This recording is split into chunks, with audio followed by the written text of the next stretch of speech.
of creating this caricature of non-metro India that simply does not exist anymore? And is that go national, that ambition, is that a mistake for some categories in your opinion?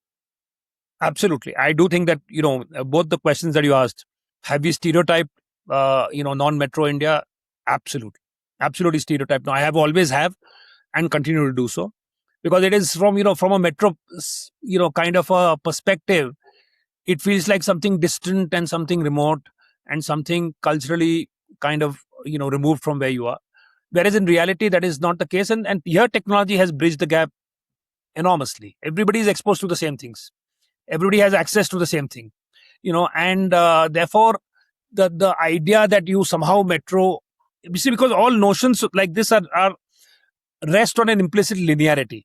The fact that, Delhi is 5 years ahead of Lucknow, which is 3 years ahead of Ranchi, which is 2 years ahead of Muzaffarnagar. I mean, that's the kind of a scale that we have. And it rested on linear ideas like roads and electricity, because as roads go, development goes.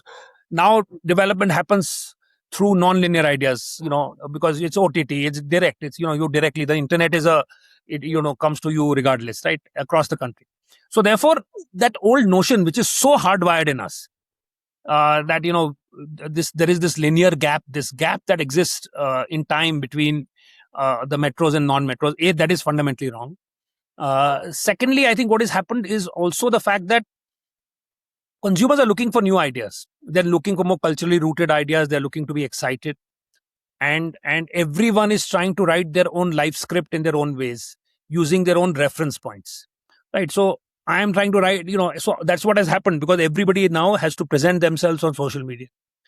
Everybody is somebody. Everybody has to now, write a script for themselves. It's not just about, shooting selfies and putting on DPs and changing DPs.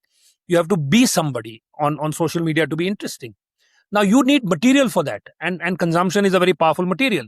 So you want new reference points. If, like everybody else, you are using a national brand, it is not telling a distinctive story about you. So I think regional brands are part. They have many reasons for the rise of regional brands.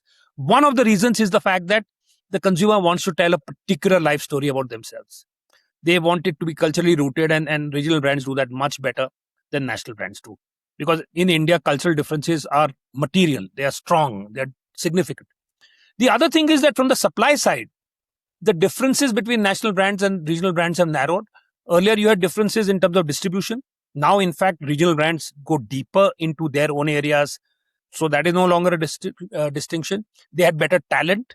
Now, regional brands have access to talent, which is also very good talent that you have. If you go to regional brands across the country, you will find that talent is not a problem. Access to capital is not a problem today, unless it was earlier. And media has become much more regional, much more fragmented. And therefore, the whole advantage of scale that you had when you built national brands, because of national options in media, do not apply. So both from the supply side and from the demand side, we are seeing a reason why regional brands are doing well.